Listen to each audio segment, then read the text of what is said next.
Clash in Paris last night became arguably one of the most unique, one of the most controversial, but also one of the most, how can I explain it? Probably one of the, again, the most controversial, the most chaotic, and one of the most unique premium live events in WWE history. Mainly being for a multitude of reasons. The first one is the fact that last night was the last premium live event for the main roster on Peacock. Starting in 2 weeks. 2 weeks from this Saturday, the main roster will be going to ESPN. In fact, we found out that all of NXT's premium live events will remain on Peacock until the deal with Peacock comes to an end.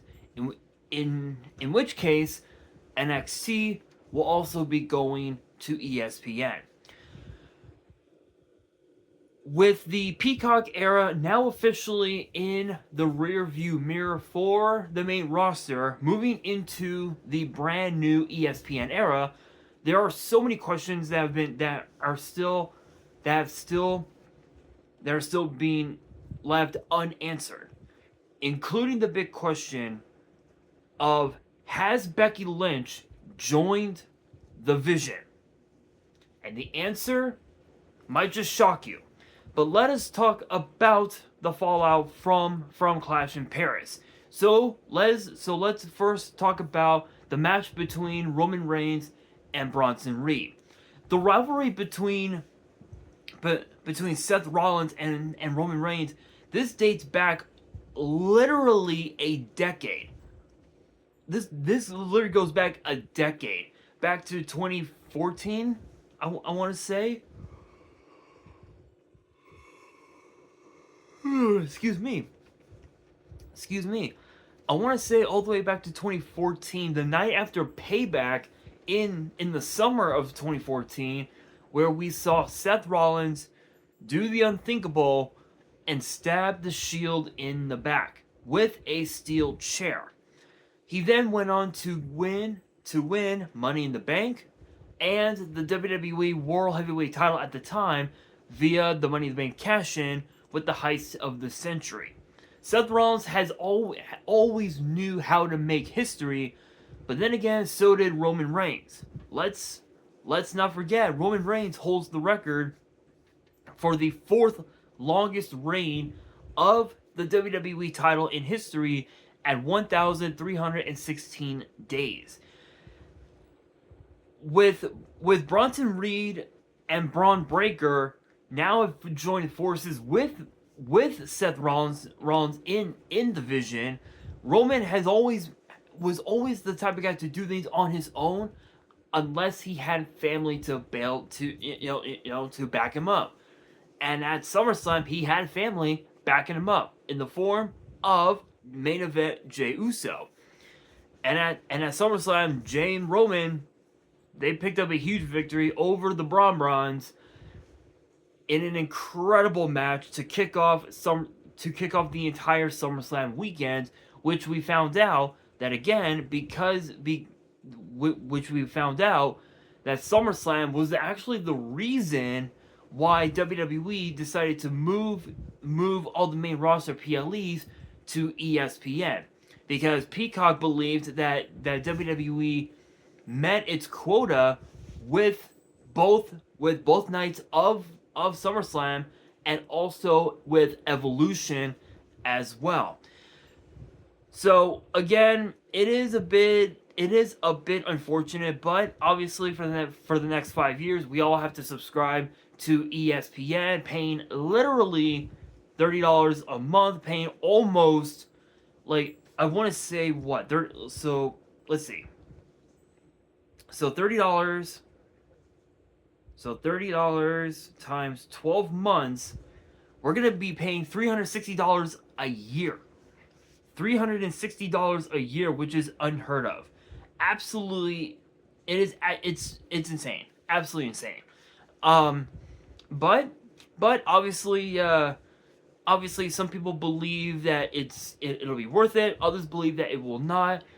And there's been a lot of ranting on social media, for telling WWE to keep the main roster PLEs on Peacock until the deal comes up in March, because we found out that their deal with Peacock is set to expire in March of next year.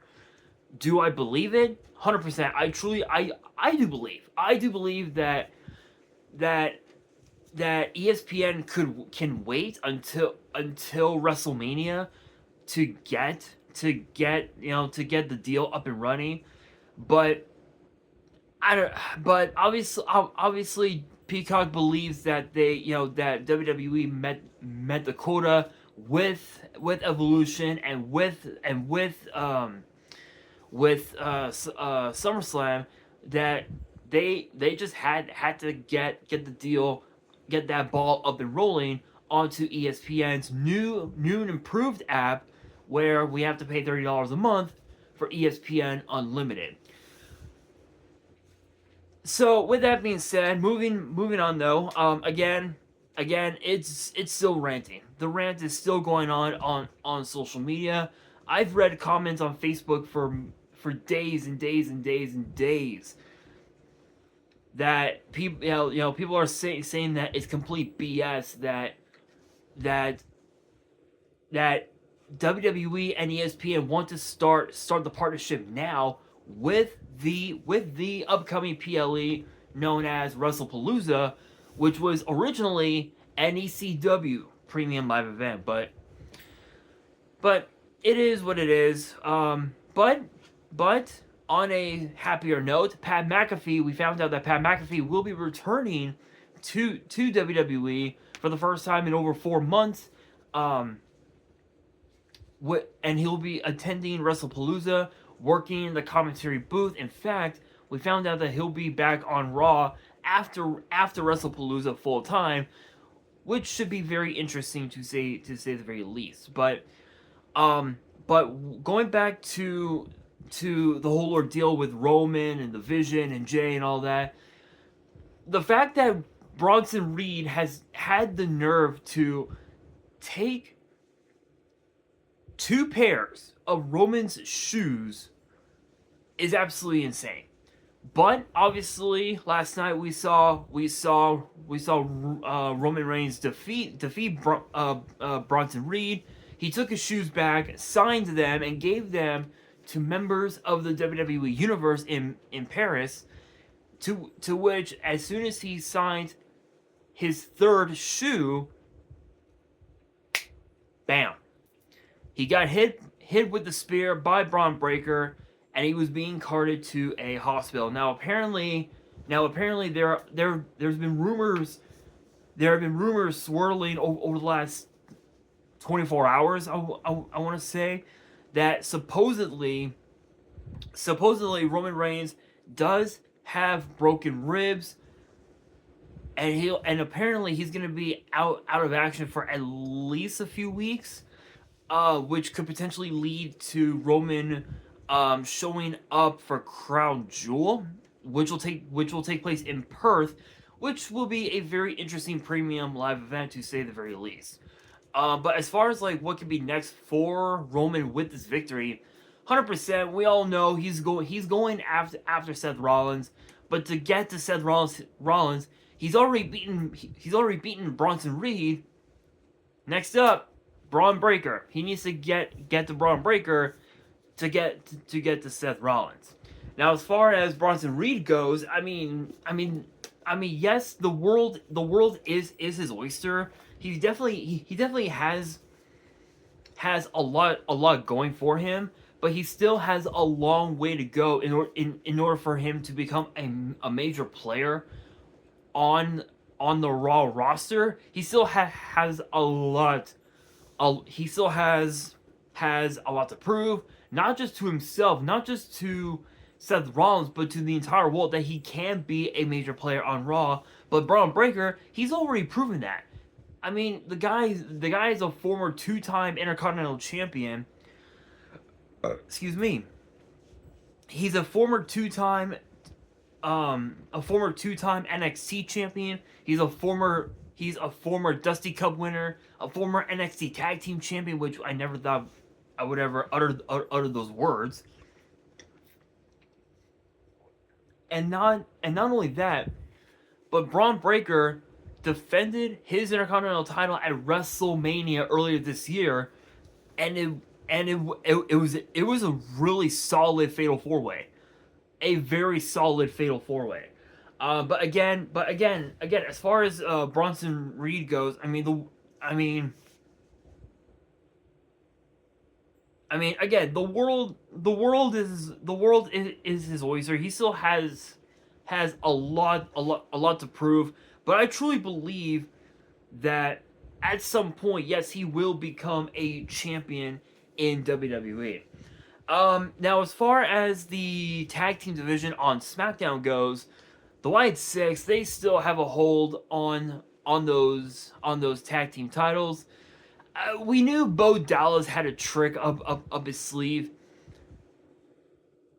on SmackDown. He literally attempted to try to split a wedge between the Street Profits and Melo Del Miz, which, in my opinion, I feel like Bo Dallas had a better chance of splitting a wedge within Melo Del Miz rather than the Street Profits, because the Profits, they've been a team for 8 years, dating back to their time in NXT, when they were just having fun, raising hell, talking shit, and going on to become NXT Tag Team Champions at NXT TakeOver 25, which that night became one of the most historic nights in history because of the fact that Adam Cole won the NXT title, starting a legendary reign at 404 days as NXT champion. Now, as far as the Wyatt Six goes, again, they still have a hold on the tag titles, on the tag team division, and now that the Street Profits are in the rear view mirror of the Wyatt Six, the question now becomes, what's next for the Wyatt Six? What motives do they have now moving forward? Perhaps maybe we'll see Nikki Cross go after the WWE Women's title. Maybe go after the Women's United States Championship. Maybe we might see Uncle Howdy go after Cody Rhodes and the WWE title. Maybe we might see Eric Rowan go after the United States title, which is currently being held by Sami Zayn, which, congrats to Sami on becoming the new United States champion. Props to him. I have a feeling that this is definitely going to be definitely going to be the beginning of a new era for Sami Zayn, with the fact that the Royal Rumble next year is going to be in Riyadh. I have a feeling Sami Zayn is going to be the odds-on favorite to win the whole damn thing. But it's going to be very interesting, to say the very least. As far as the Profits go, they have a lot to discuss. They have a lot to think about. There's no telling what will be next for both Dawkins and Tez. Now, as far as the Women's Intercontinental title goes, the match was a complete blowout. And think about this, right? Originally, it was supposed to be Naomi defending the Women's World Title against Stephanie Vaquer at Clash in Paris. But instead of that match, we got Becky Lynch versus Nikki Bella. Now, don't get it twisted. I'm not taking anything away from the Hall of Famer in any way, shape, or form. The only thing that I will take away is the fact that she barely got anything going on. Literally, she barely got any moves going on. Couple of right hands, couple of kicks. Bouncing Becky's head onto both the French and the English um announce tables. That was literally all she had, and Becky Lynch randomly rolled up, literally applied a backslide to Nikki Bella, picking up the victory over the Hall of Famer. And think about this: the Women's World Championship got replaced with that kind of bullshit. Enough said. Enough said. I mean, at this point now, there's no telling what will be next for Nikki Bella, but I can guarantee you that she is not done with Becky Lynch. And then of course the good old fashioned Donnybrook match. That was a wild matchup, but even with that, it's far from done. I think Sheamus still has his eyes on the Intercontinental Championship. Rusev in a recent interview, he said that he came back to WWE for the sole purpose of becoming world champion. He admitted that he had multiple opportunities to become world champion the first time around, but creative didn't have anything for him at that point, which was the reason why he left WWE.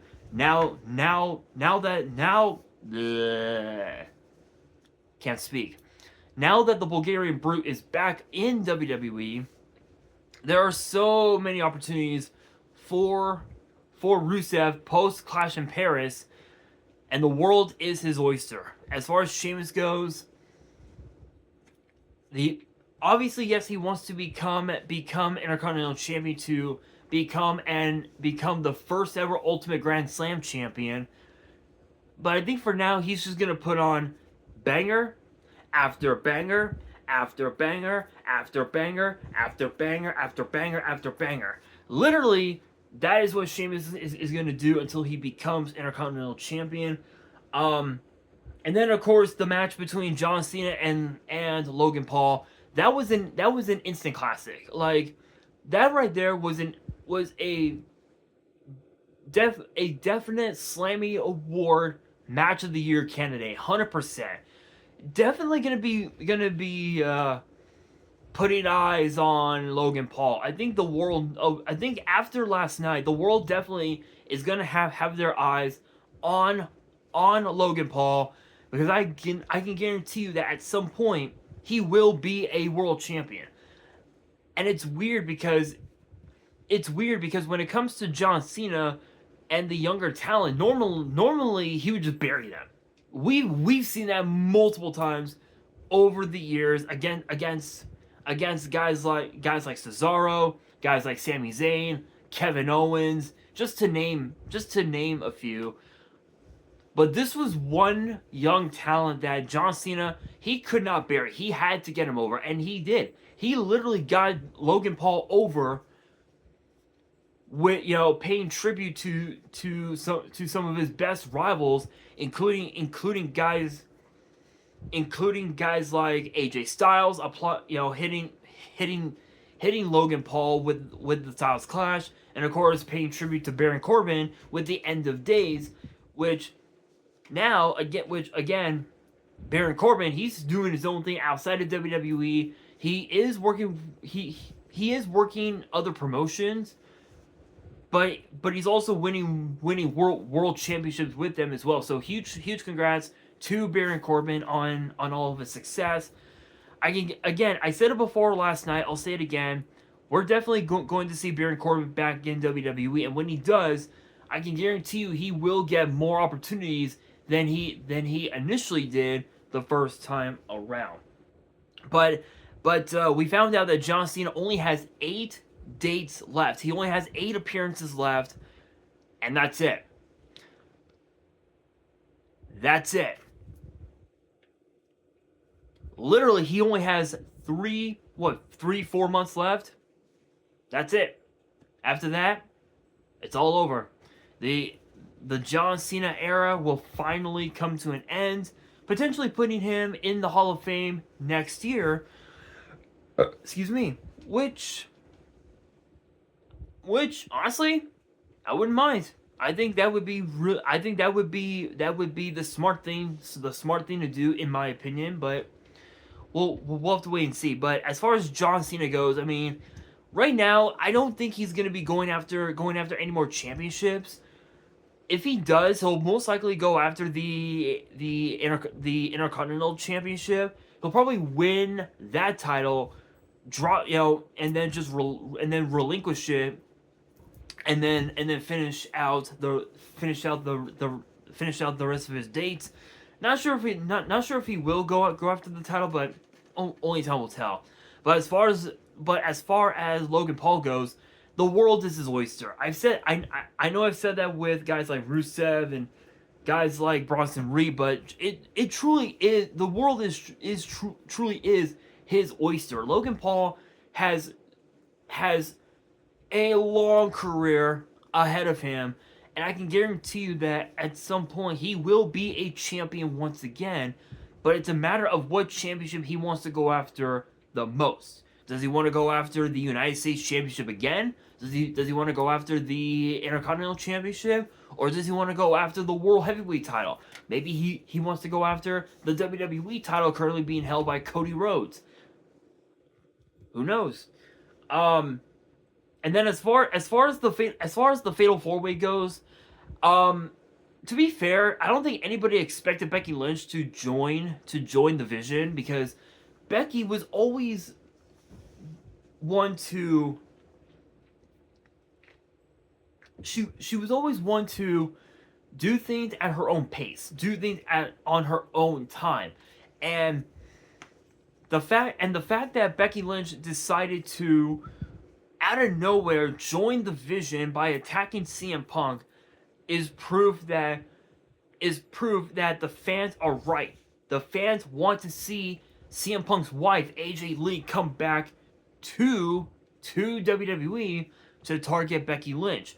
The only problem is that CM Punk in a recent interview admitted that he would never work with his wife in WWE if she came back. She never will. He admitted in some interview that he doesn't want to work with his wife on WWE TV,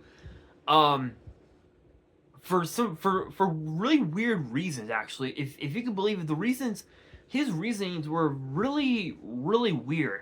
But I will say, I truly believe that if AJ Lee comes back, that we're going to see a battle of the married couples. CM Punk and AJ Lee versus Seth Rollins and Becky Lynch.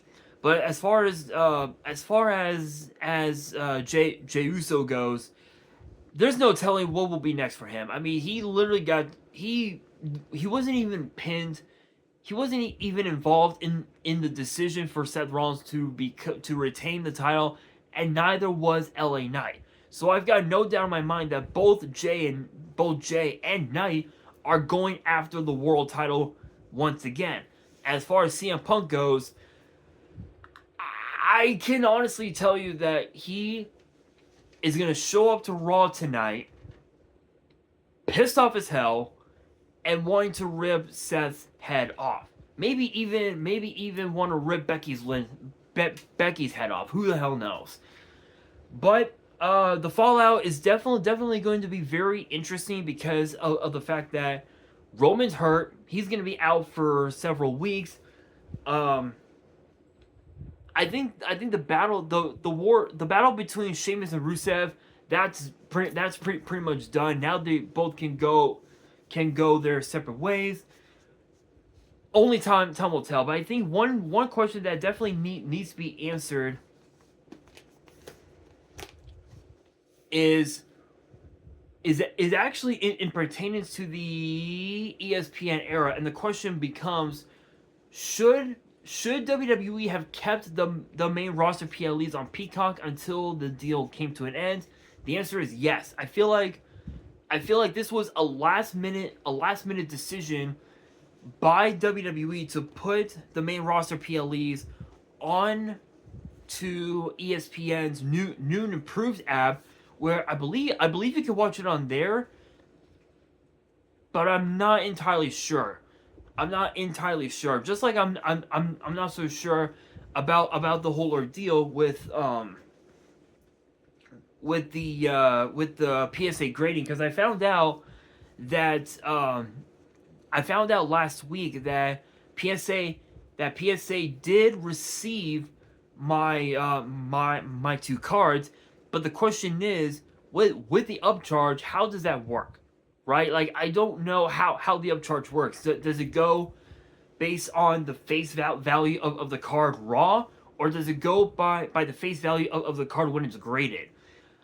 I honestly don't know. You guys can let me know in the comments below. But again, going back to the whole ESPN thing, I feel like they should have waited, because there's still plenty of time before WrestleMania, and I truly feel like WWE should have waited until WrestleMania for the ESPN era to start, just like with the